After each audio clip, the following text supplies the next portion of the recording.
pour vous présenter, le projet Open Batch. Donc on va, donner la parole à David Ronté de l'École nationale de voile et des sports nautiques, qui est aussi un des projets, qui est issu d'une des recommandations des analyses là sur les, éducateurs, sportifs, qui qu'on a évoqué là juste avant. Donc, David, je te laisse la parole pour présenter. Voilà. Alors, ce que je vais vous présenter là, c'est, on fait un rappel, mais je pense que c'est quand même important, hein. Il y a eu plusieurs travaux, hein, qui ont été faits, hein, on vous l'a dit, hein, des études qui ont permis de mettre des recommandations. Dans ces recommandations, ce que vous pouvez lire, c'est les recommandations, qui sont des actions que peuvent mener, différents partenaires. Il y a aussi, une recommandation qui a été faite, mais qui est pas visible ici, c'est la direction, des sports, au ministère des Sports, qui est autorité académique, sur l'écriture des diplômes et les blocs de compétences, donc ça sera pas visible. Et aussi, Rachel en a parlé, hein, l'an dernier, il y a eu, tout un travail, d'interview, de différents acteurs du nautisme, par Guillaume Sellier et le président, de la FIN, pour réfléchir sur, quels sont, les leviers d'action pour améliorer ou pour, prévoir le nautisme de demain. Et dans ces recommandations aussi, il y a certains items qui ont été levés, hein, comme un livret nautique. Donc là, de toutes ces recommandations, sont, on a perçu, un sujet qui était le fait que les blocs de les compétences, citoyennes et les compétences professionnelles avaient, en fin de compte, pour qu'elles soient reconnues et intégrées, par les institutions, ça avait un dynamisme un peu lourd et par conséquent, il nous fallait peut-être avoir des choses un peu plus souples, qui nous permettaient, de mieux comprendre quelles étaient les compétences qui existaient sur le terrain et comment les valoriser pour après, tout doucement, les faire reconnaître. Et après, on a identifié aussi, ça ce nous a été remonté, c'est qu'il y a pas de distinction entre un éducateur sportif qui s'engage et qui est compétent en matière, par exemple, d'éducation à l'environnement ou, d'action auprès des gestionnaires et ceux qui ne s'engagent pas. Donc il y a aussi, cette volonté de reconnaissance et aussi on avait besoin de trouver des manières de, mieux percevoir ce qui se passait sur le terrain. Et donc, de tous ces constats, nous est remonté, du réseau Canopé, un dispositif qui est, heu, au niveau, européen, hein, et qui est issu un peu, des compétences numériques, hein, qui, sont les open badges et les open badges, c'est un des systèmes ouverts de reconnaissance, des engagements, des savoir-faire et cetera.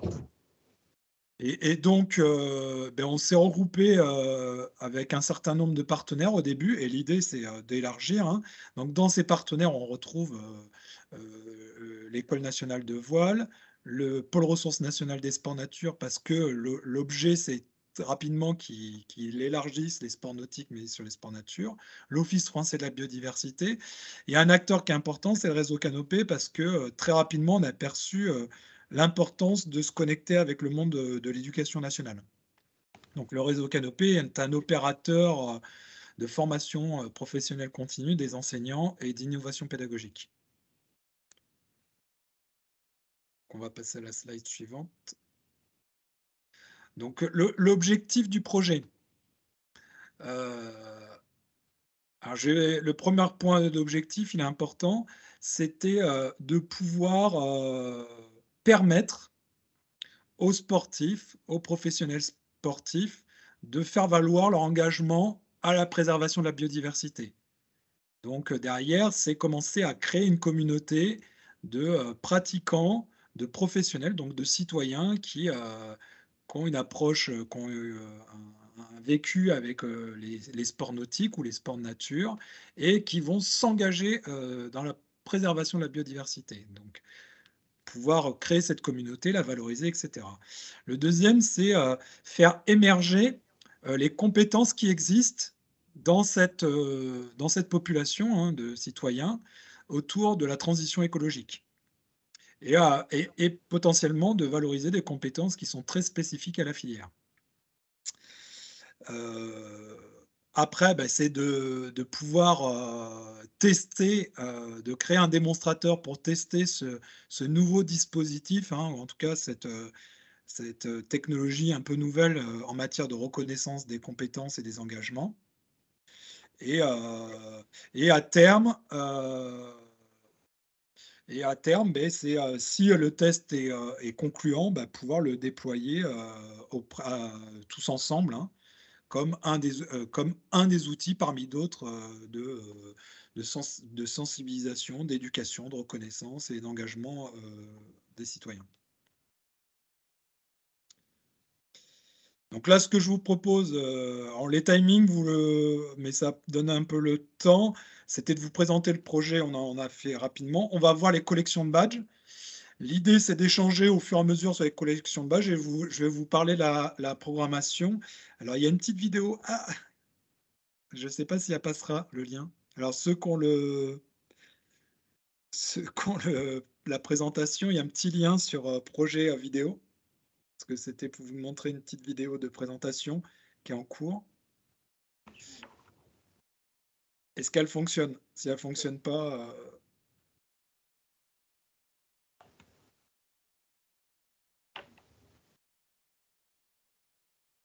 je peux l'activer de mon côté, hein. Voilà.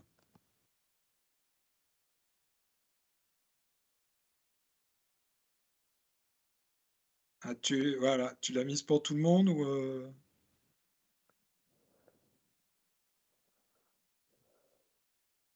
On est en train d'essayer de la mettre. D'accord. C'est une petite vidéo là qui sera finalisée à la fin du mois, hein, mais qui a pour objectif de présenter le dispositif. Donc, je me suis dit autant vous passer la vidéo.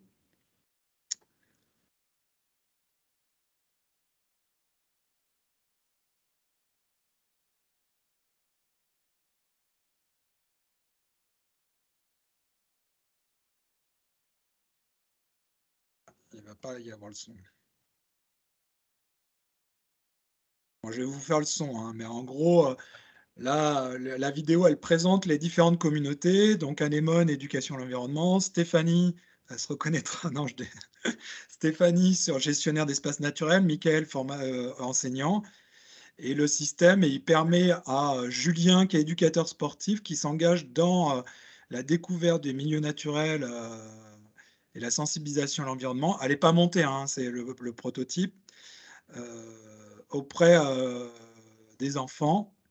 Et donc, de pouvoir reconnaître l'engagement des enfants auprès de la biodiversité. Et donc, ces badges qui sont créés par notre communauté sont aussi reconnus par d'autres communautés, l'éducation nationale et d'autres. Donc là, on voit Julien qui est éducateur sportif, qui a son badge éduqué à sensibiliser à l'environnement et qui a son badge communauté, hein, sur sa plateforme et qui peut le valoriser auprès de ses partenaires, auprès de ses employeurs et auprès de ses clients. Et donc après, il y a un système comme on a sur les réseaux sociaux de reconnaissance de la compétence, hein.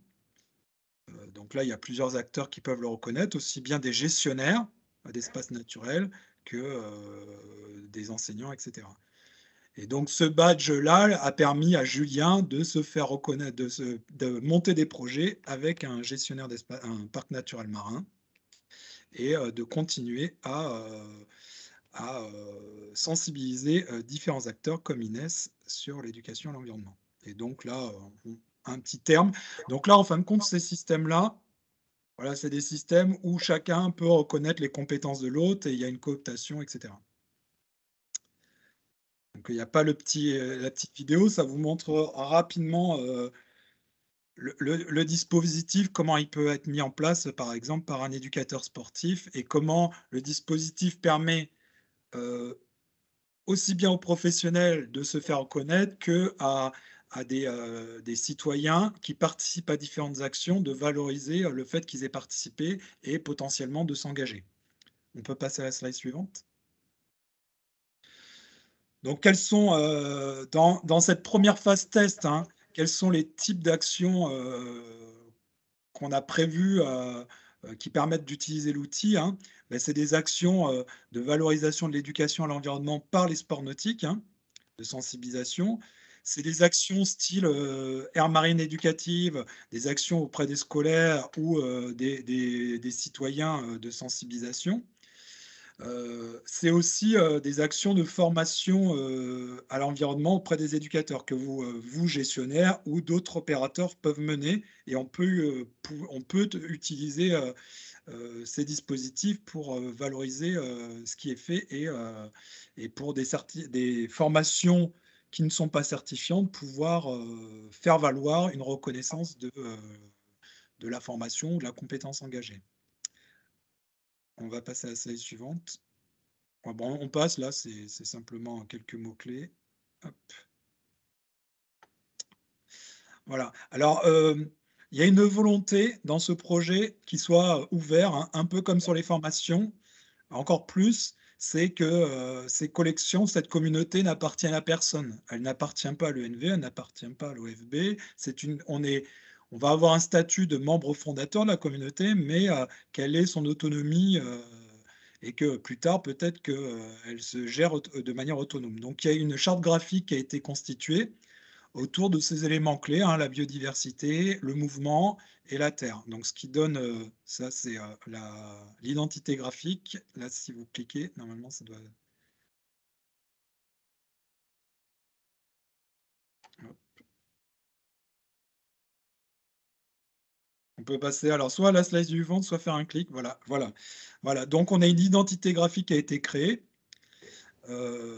Voilà, c'est celle qui est proposée. Donc, pour vous compreniez, hein, il y a eu en juillet dernier un atelier de design autour de plusieurs thèmes, hein, le graphisme, les collections, etc., auxquels ont participé certains d'entre vous, hein.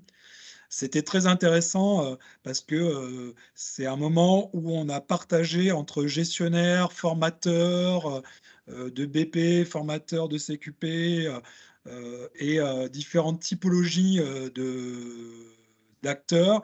On a partagé ensemble la conception, on a partagé aussi ensemble, on a échangé sur les compétences des citoyens, etc. Et donc, on a le fruit de tout ce que je vous montre, et le fruit d'un travail collectif. Donc, on va passer à la suite. Donc, le premier badge que je vais vous présenter, c'est les badges liés à ce qu'on appelle la communauté. Alors, on va dire que c'est le badge d'accroche, hein, le premier badge d'engagement, donc qui permet ce badge-là à tout citoyen plutôt pratiquant, hein, de sport nautique, de faire valoir le fait qu'il s'engage pour la préservation de la biodiversité, qu'il est actif dans ce système-là. Et donc, c'est un badge assez ouvert. Et donc, pour obtenir un badge, il faut faire des actions. Et là, c'est assez simple, hein. Il doit simplement cliquer sur « Je m'engage dans la préservation de la biodiversité » et soutenir l'utilisation des badges. Et derrière, il a la possibilité de manière volontaire, de préciser les actions qu'il met en œuvre pour cet engagement-là. Et on peut avoir un système de reconnaissance. Donc, après, deuxième, on va dire, volet d'acteurs dans le dispositif, c'est la communauté des concepteurs, des ambassadeurs et des fondateurs. Donc, les ambassadeurs, c'est des personnes qui vont déployer le dispositif.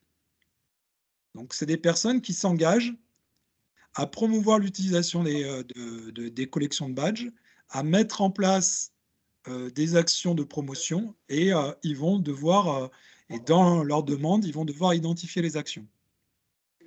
Donc, ce qu'on appelle les ambassadeurs, ce qui nous permet, alors derrière ça, il y a toute une cartographie qui est automatique et qui permet de visualiser, géolocaliser et faire un calendrier des actions de promotion. Donc, pour nous aussi, de faire un suivi de ce qui se passe. Donc, dans la phase de test, les ambassadeurs vont être aussi les testeurs, hein. Après, les concepteurs. Donc, les concepteurs, ce sont des personnes qui vont un peu plus loin. C'est des personnes qui sont formées sur la question de la conception des badges, des open badges. Donc, c'est le cas des 20 personnes qui étaient au séminaire de design, hein. Donc, il y en a quelques-uns là. Il y a Sébastien qui était là. Il y a Alizé qui devait venir mais qui n'a pas pu venir. Bon, il y en a quelques-uns, on était une vingtaine. Donc, ils sont formés, ils ont une première formation au design d'un badge. Et après, ben, ils s'engagent à soit construire, soit mettre à jour des badges et animer les collections de badges sur lesquelles ben, ils sont engagés. Après, il y a les fondateurs. Donc, les fondateurs, là, c'est assez particulier parce que jusqu'à présent, c'est plutôt ouvert. Là, c'est fermé, hein. C'est des acteurs qui participent à la stratégie de déploiement des badges et à leur financement. Actuellement, il faut savoir que le dispositif, il est cofinancé par l'OFB, le NVSN et Pôle Ressources et le réseau Canopé. Chacun a participé en financement ou en moyens humains dans le lancement du test. Donc pour l'instant, ce sont eux les membres fondateurs. Après, c'est un réseau qui peut être ouvert, hein. Je sais qu'on a des échanges avec l'Union Sport et Cycle. Donc c'est tous les distributeurs d'articles de sport qui pourraient rentrer dedans, ou la Confédération du nautisme, hein, avec Jean-François Tour, on a des échanges aussi. Donc les membres fondateurs, l'idée c'est que ça soit ouvert au fur et à mesure, hein, où d'autres acteurs peuvent complètement intégrer. Donc là, on a passé la première collection qui est un peu plus communautaire. Et là, après, on va passer sur les collections. Donc, il y a 2 collections qui sont en phase de test. Une première autour des professionnels et des bénévoles. Et après, on va avoir une deuxième autour des pratiquants citoyens. Donc, la première collection, donc on a travaillé sur plusieurs collections autour des professionnels, mais on n'en a retenu qu'une, hein, pour le test, qui est sensibiliser à l'environnement par les sports nautiques. Donc l'objet de cette collection, ben, c'est de reconnaître le fait qu'un individu utilise des méthodes pédagogiques, des outils pédagogiques et des méthodes pédagogiques de sensibilisation à l'environnement marin et aquatique par la pratique des sports nautiques. Donc le premier badge qui est transmettre, donc, qui reconnaît la compétence d'enseignement, hein. Pour obtenir ce badge, la personne va devoir identifier, valoriser les actions qu'elle met en œuvre, hein, les stages ou les interventions. Et donc, ça, c'est le premier critère. Et le deuxième, il a la possibilité, de manière optionnelle, de valoriser des témoignages, qu'ils soient vidéo, audio ou commentaires, sur les actions qu'il met en œuvre. Donc ça, c'est transmettre. Et le deuxième, c'est le formateur. Donc là, c'est la personne qui forme les éducateurs sportifs. Donc on avait Clarence, pardon, qui présentait qu'elle était formatrice. Là, elle n'est pas sur la sensibilisation à l'environnement par la pratique sportive, mais elle a participé. Et donc là, on est sur les formateurs et qui vont eux aussi présenter leur acte de formation auprès des éducateurs sportifs ou des bénévoles sur la sensibilisation à l'environnement par la pratique des sports nautiques. Donc je précise bien, on va pas, c'est pas des badges dédiés à l'éducation à l'environnement de manière large, hein. On est vraiment à la sensibilisation à l'environnement par la pratique d'un sport nautique, en kayak, en surf, en voile, etc. Et donc ce badge, il a une particularité, c'est qu'il y a une validation par les pairs. Donc ça veut dire que la personne, elle va dire je suis formateur, elle va présenter et elle va devoir être cooptée par les pairs pour rentrer dans cette collection, pour être valorisée. Donc voilà les deux badges sur lesquels on va partir sur le test concernant les professionnels. Il y a, alors pour votre info, sur les côtés professionnels, il y a plusieurs collections de badges qui sont dans les cartons, hein. Une autre sur éduquer à l'environnement par la pratique des sports nature et une autre sur l'éco-management. Donc on peut avancer. Donc là, je vais vous présenter la collection de badges à destination des pratiquants de sport nautique, les citoyens pratiquants de sport nautique. Donc c'est une collection de badges qui sera déployée, donc qui s'appelle EcoAgir. Donc, il y en a un premier qui est sur donc écoagir dans la pratique des sports, dans sa pratique. Donc, l'objet de ce badge, là, celui qui obtient ce badge, c'est un pratiquant qui s'engage à respecter les espèces et les habitats dans sa pratique de sport nautique. Donc, pour obtenir ce badge, il y a premièrement un acte d'engagement. Et après, la personne va devoir stipuler l'activité sur laquelle elle s'engage, identifier des sites de pratique un peu traditionnels où elle pratique, préciser les enjeux écologiques de ces sites de pratique et, faire part d'adaptation de sa pratique à ces enjeux. Donc là, on est sur un acte vraiment d'engagement dans sa pratique. Le deuxième badge, alors les petites étoiles, c'est quand une personne a 2 badges. En fin de compte, il n'y a pas de hiérarchie. Le deuxième badge, c'est un pratiquant de sport nautique qui s'engage à agir pour la préservation des espaces naturels. Alors, là, on était sur son site de pratique, il y a eu tout un débat, mais c'est des espaces naturels. Donc là, il s'engage à participer à la préservation de son site de pratique ou d'un autre espace naturel. Il précise les espaces dans lesquels il souhaite s'engager. Et après, il transmet des preuves de son engagement et il nous précise les motivations de son engagement. Et une fois qu'il a fait tout ça, ça lui permet d'obtenir le badge. Donc voilà les badges qu'on va tester, qu'on va vous montrer sur la période de test. Après, ceux qui sont prévus, je vous en ai parlé, là c'est la slide suivante. Voilà. On a un qui est envisagé sur l'éco-management, qui nous paraissait sur le groupe de travail assez pertinent, mais on va dire qu'il n'a pas atteint le niveau de maturité suffisant pour être testé. Mais l'idée, c'est de valoriser les compétences d'éducateurs sportifs dans ses pratiques professionnelles. Alors là, on visait plutôt les éducateurs sportifs qui ont des rôles un peu de manager dans leur structure, hein. Et donc, valoriser des éducateurs sportifs qui intègrent dans leur management les enjeux de développement durable et de préservation de la biodiversité. Mais ce badge n'est pas abouti, donc ça sera piste de 2023-2024. Et donc il y en a un autre, je crois. Hop. Et voilà. Et le deuxième, qui est sur éduquer à l'environnement par les sports nautiques. Donc, on a souhaité distinguer la sensibilisation à l'éducation. Donc là, pareil, hein, là, il y aura un autre badge qui sera prévu en construction 2023-2024. Mais là, il y a déjà plusieurs concepteurs qui ont fait acte de candidature pour déjà travailler sur ce badge-là. Il y a une petite faute de frappe. Peut-être que avant que je passe sur la suite, et si vous avez quelques questions sur les badges. Il y a une question dans le chat de Marie-Laure Licari qui questionnait le périmètre en fait. Est-ce que l'enseignement de la plongée sous-marine fait bien partie des sports nautiques? Oui, oui. Alors, comme vous avez pu le voir, à chaque fois, on invite la personne à spécifier dans quelle activité, si c'est une activité ou plusieurs activités, alors que ce soit pour les professionnels ou les citoyens, sur lesquels ils s'engagent.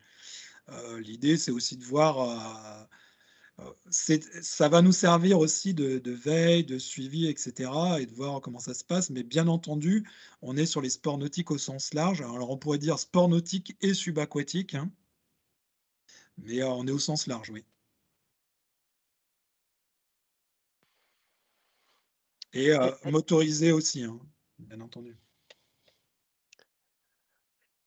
Est-ce qu'il y a d'autres remarques ou questions ou besoin de précision sur ces collections de badges?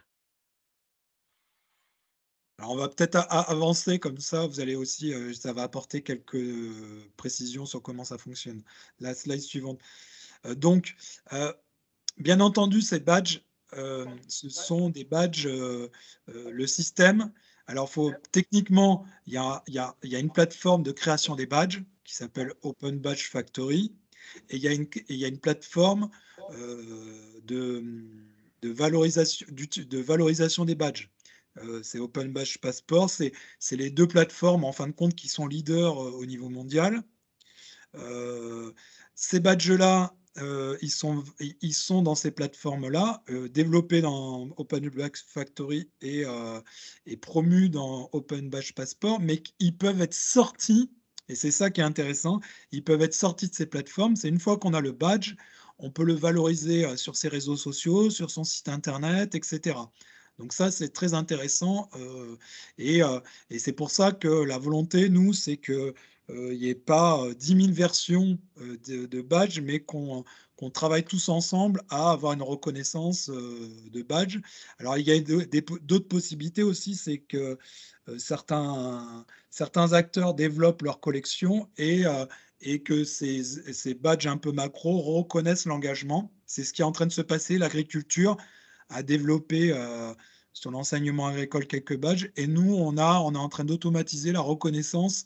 Le fait que l'enseignement agricole valorise ces compétences-là, elles sont reconnues automatiquement. Voilà. Donc ça, alors ça peut être un inconvénient, je le partage, hein, du fait que ça soit quelque chose de très numérique, mais en même temps un avantage parce que on est dans un monde où le numérique prend de plus en plus de place. La suite. Donc, là, en fin de compte, on a fait toute une phase de développement et on va rentrer dans une phase de test. Pour que cette phase de test soit pertinente, il nous faut une diversité d'acteurs impliqués, différentes typologies de personnes qui vont avoir le statut d'ambassadeur, donc déployer ces badges-là, aussi bien auprès des citoyens que des professionnels. Donc, gestionnaires d'espaces protégés, animateurs territoriaux d'éducation à l'environnement, éducateurs sportifs, associations professionnelles, enseignement, le monde de l'enseignement. Donc, on a organismes de formation. Voilà, on a besoin d'avoir une grande diversité. Après, on est parti sur le fait quand même que ces badges-là ont une certaine portée parce qu'ils ont une reconnaissance. En fin de compte, ils ont été développés de manière test, mais en tout cas par des institutions. Ils sont suivis de près. Nous, on fera un rapport annuel, en tout cas dès le test, auprès de l'autorité académique pour dire voilà les compétences qui ressortent du projet. Et après, il y aura une évaluation du dispositif et tout un travail sur est-ce qu'il faut pérenniser ou non ce dispositif. Donc ça, c'est la phase de test. Slide suivante. Donc le timing. Donc 2022, on était dans la conception. On arrive sur la livraison du démonstrateur là, à la fin du mois. Donc le démonstrateur, il se compose des badges, du déploiement des badges et d'un kit de médiation. Donc le kit de médiation, c'est la petite vidéo qui sera finalisée, des tutoriels qui seront destinés à ceux qui veulent le déployer, plus un site internet dédié de présentation des badges, etc. Parce que les badges, ça évite d'aller sur la plateforme. Après, il y a une phase de test. Donc la phase de test, elle est de janvier à juin. De janvier à juin. Donc en janvier, pour tous ceux, donc là, il y a déjà eu des séminaires qui ont été, un webinaire qui a présenté le dispositif pour ceux qui souhaitaient s'engager. Hein. On a eu 3 webinaires, 2 webinaires en premier semestre 2022 pour présenter le dispositif. Quand on a présenté le dispositif, il y a une 60aine de structures qui sont identifiées comme étant intéressées pour tester l'outil. Et donc, toutes ces structures, on leur demande de finaliser leur engagement de test hein, en nous identifiant des actions pour lesquelles ils souhaitent tester ces open badges. Et par conséquent, les testeurs, on va dire testeurs officiels, il y aura les testeurs off et les testeurs officiels, mais les testeurs officiels, On leur proposera une formation en janvier 2023 pour qu'ils comprennent le dispositif de 2 jours en présentiel. La date est encore à finaliser, mais on serait plutôt sur autour de mi-janvier. Et après, beh, le déploiement d'une phase de test avec un accompagnement opéré par le réseau Canopé, à tous ceux qui veulent déployer l'outil, de janvier à juin. Et un séminaire de bilan qui serait du 11 au 12 juillet à l'École nationale de voile, qui permettrait de faire un bilan de la phase de test et éventuellement de faire un atelier design de nouvelles collections de badges. Et la suite, donc si cette phase de test est concluante, on a déjà travaillé. Ah, non, non, on avance trop vite là. On a déjà travaillé avec Stéphanie sur l'intégration dans le live stratégique pour la nature, sur l'action filière sport nautique engagée pour la biodiversité, sur une action de déploiement des Open Badges, qui commencera de 2024 jusqu'à 2030. Voilà un peu le rétro-planning. Peut-être la slide suivante. Donc bah là, ce que je vous propose, ceux qui veulent participer au dispositif,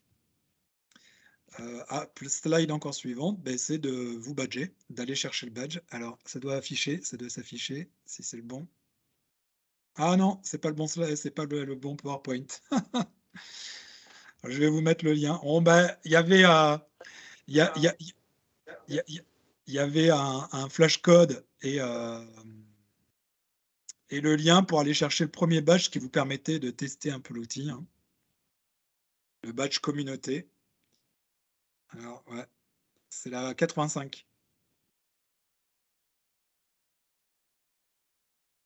Voilà. Donc, je vais vous mettre.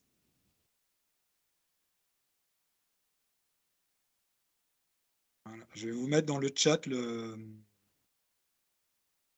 petit lien. Ah, alors, il faut que quelqu'un le mette, je n'avais pas l'accès pour mettre. Donc là, si vous flashez avec vos téléphones, ben, vous tombez, ça vous montre comment ça fonctionne, hein, donc là, typiquement, communauté, c'est le badge d'entrée dans le système, hein. Vous mettez en place des actions, etc. Ben, vous pouvez, dans le petit mail de remerciement ou dans les invitations, intégrer le flashcode ou mettre le lien et les personnes vont chercher le badge. Donc, ça veut dire que vous leur proposez d'aller chercher le badge, mais derrière, elles ont tout le travail à faire de justification pour le badge. Bon, là, il est assez simple, hein, parce que vous devez simplement stipuler que vous vous engagez à agir pour la biodiversité. Mais dans les autres badges, vous avez vu, les critères sont un peu plus complexes parce que vous devez justifier des actions que vous mettez en place pour aller chercher le badge. Donc ça, c'est un exemple de déploiement qu'on peut mettre en place.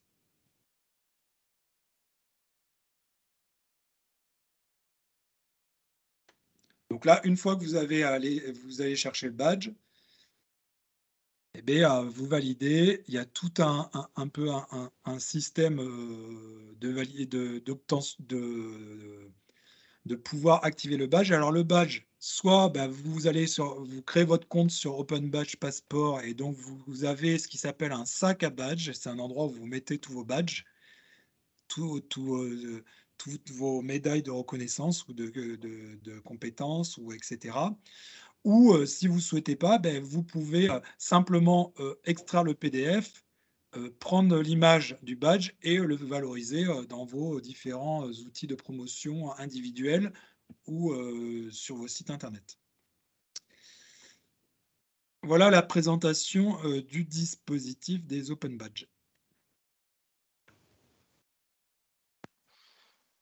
Merci beaucoup, David, pour cette présentation et détail de tout le dispositif. Est-ce que vous avez des commentaires spécifiques ou peut-être des besoins de compréhension ou des intérêts pour, pour tester aussi les badges présentés dans certains de vos contextes. Alors, petite N'hésitez pas à précision sur ceux réagir. qui sont, avant que donner la main à Laure, toute précision sur ceux qui ont participé aux différents temps de travail. Il y a eu un petit problème technique là, sur les badges communautés. Donc, on va relancer tout le monde dans la semaine pour que vous puissiez justement faire valoir vos badges et surtout m'informer sur les actions de test, en tout cas de promotion, de déploiement du test sur le premier semestre 2023. Oui, bonjour. Alors, je m'excuse, j'ai pas de caméra, ça veut pas marcher, mais donc je suis Laure Dupéchaud, je travaille à la délégation de façade atlantique de l'OFB. Oui. Je suis entre autres chargée de mission Natura 2000. Concrètement, c'est un outil que je peux par exemple proposer à des acteurs sur mon territoire. Oui. S'ils sont vertueux, entre guillemets, ou en tout cas s'ils sont dans une démarche, c'est ça l'idée, c'est quelque chose. Ouais. Alors peut-être une précision, c'est pas un label. Oui. Donc ça labellise pas des structures. C'est une reconnaissance individuelle. Donc c'est mis sur un individu. Vous pouvez pas dire, bah tiens, la société X ou l'association Y, je vais lui proposer le badge. Non, ce sera l'individu. Donc ça sera le bénévole de l'association. Ça sera, ben voilà, Julien, qui est à l'association de surf du Cotentin, qui est un moniteur de surf qui s'est formé, qui s'est engagé et qui participe à pas mal d'actions. Et là, clairement, vous pouvez lui proposer. Et alors, du coup, quand vous dites que ça permet, enfin, qu'on peut utiliser ces badges dans nos communications, enfin, dans la communication des badgés, c'est-à-dire comment un individuel valorise ça? Je comprends pas bien. Alors, Puisque c'est pas sa structure qui peut communiquer sur ce label, entre guillemets, que c'est bien les personnes individuellement, enfin, c'est reconnu auprès de la communauté, ça j'entends bien, mais du coup, comment est-ce qu'elle le valorise, elle? alors, de plus en plus sur les sites des structures professionnelles, il y a l'obligation d'identifier, ça c'est le code de la consommation, hein, d'identifier les éducateurs qui vont encadrer. Et donc, ça permet, quand il y a les pages de présentation des éducateurs, de dire, bah tiens, lui, il est reconnu en termes de transmission, de sensibilisation à l'environnement, il a été badgé. Actuellement, il n'y a pas de reconnaissance, il n'y a pas de diplôme. Il y a un certificat de qualification complémentaire sur l'éducation à l'environnement, mais on voit que son déploiement est très, très, très, très faible. Alors, heureusement, les Glénans vont en proposer un, donc il y en aura peut-être plus, mais globalement, c'est un déploiement très, très, très faible, et on s'aperçoit qu'il y a besoin de valoriser. Donc là, c'est une valorisation qui peut s'opérer. Après, vous inquiétez pas, les individus, bah, ils l'opèrent. Alors, l'exemple très concret, hein, c'est par exemple les lycéens ou les collégiens quand ils passent leur grand oral doivent valoriser des compétences et de plus en plus, les badges sont intégrés dans leur capacité à valoriser les compétences de parcours professionnel ou parcours individuel différents. Donc, c'est valorisé dans d'autres systèmes que les systèmes traditionnels. Ok, c'est peut-être cette dimension-là que j'ai pas encore intégrée, moi. Et après, clairement, pour les professionnels, nous, la volonté, voilà, c'est qu'ils fassent valoir sur leurs différents outils de communication, hein. Alors, pour savoir, hein, le kitesurf, c'est 90% d'auto-entrepreneurs. Le surf, c'est 30% d'auto-entrepreneurs. La voile, c'est très, très faible. Mais à l'intérieur de ça, ce qui est intéressant, c'est par exemple quand une structure de voile, un centre nautique de voile va proposer d'intégrer, va proposer une action va construire une action, par exemple, dans une aire marine éducative, eh bien, ça peut être intéressant dans le projet que l'éducateur qui participe à l'aire marine éducative, il ait quand même été, il ait des moyens de justifier qu'il ait des compétences sur ces sujets-là. Ben là, voilà, ça sera valorisé dans le projet éducatif.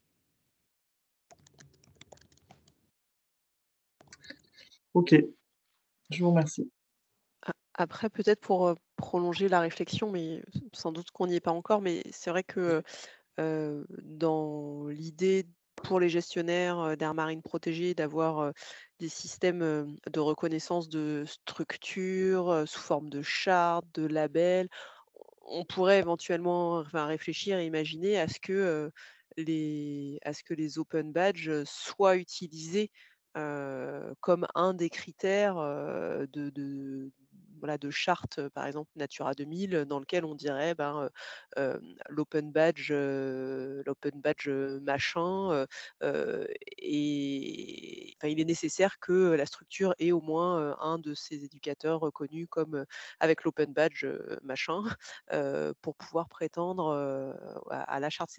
Voilà, on n'y est pas encore, mais enfin, peut-être que ce travail sur les Oui, oui. open badges va nous conduire à ce type de réflexion. Donc, enfin voilà, Laure, il faut imaginer aussi après ce que l'on voilà, peut faire et comment on peut les utiliser, les valoriser ces open badges. Alors je sais pas David, tu voulais réagir, là-dessus? Ouais, mais alors je vais parler de l'exemple alors qui vient plutôt des sports nature, mais c'est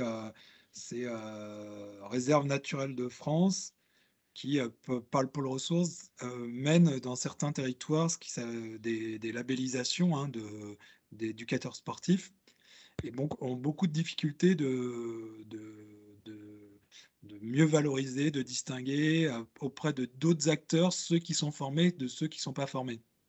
Et donc, eux, clairement, bah, ils ont été à fond dedans, de dire nous, ça nous intéresse fortement, comme ça, on va pouvoir commencer à valoriser auprès d'autres acteurs ceux qui sont formés chez nous. Donc ça, voilà, c'est ce côté-là. Après, pour les citoyens, euh, l'objet de ça, pourquoi on est parti aussi sur les citoyens, c'est qu'en matière de formation du citoyen, il y a un continuum. Et à un moment, le citoyen, il est pratiquant, il est élève, il est enfant dans un club de voile, par exemple, apprenti, et tout doucement, il progresse dans sa vie et il peut devenir CQP pour payer ses études, donc un moniteur de voile sur ses 3 premières années d'études ou moniteur de surf. Et après, bah, il peut soit partir dans un autre domaine professionnel ou etc. Et c'est comment on reconnaît ses compétences qu'il a pu développer autour de ses pratiques individuelles de loisirs ou d'engagement, et après ses pratiques professionnelles, et comment il peut capitaliser autour. Donc là, c'est aussi le travail de capitalisation autour de compétences qui ont été créées en dehors de la formation certifiante académique. Les open badges, ils sont vraiment là-dedans, hein. Si vous voulez, je vous transmettrai un travail européen, hein. La Commission européenne est très favorable à développer ce type de reconnaissance de montée en compétences, hein, qui est plutôt informelle. Et donc là, c'est une volonté voilà, de promouvoir ce type de construction de l'apprentissage, hein. Là, on est clairement sur la reconnaissance de l'apprentissage informel, hein, ou la montée en compétences de manière informelle des citoyens. Donc c'est la manière de valoriser par l'action, par le fait que les gens en font, qu'ils deviennent compétents. Ça n'empêche pas d'associer dans des badges le fait qu'ils doivent passer, par exemple, une formation quelconque en matière d'éducation à l'environnement. Ça, c'est complètement faisable dans un badge, hein, de rendre obligatoire le passage à une formation.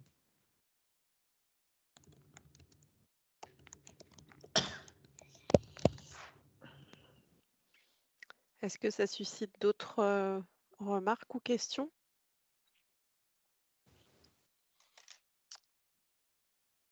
Je vois pas d'autres mains levées. Donc, je ferai passer auprès de Stéphanie les éléments pour ceux qui souhaitent participer, déployer des actions dans la phase de test, hein, qui dure de juin à juillet, hein.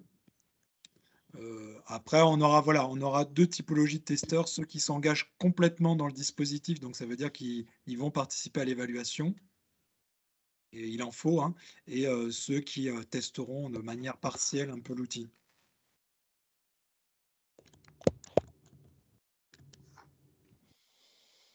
Merci à vous pour l'écoute.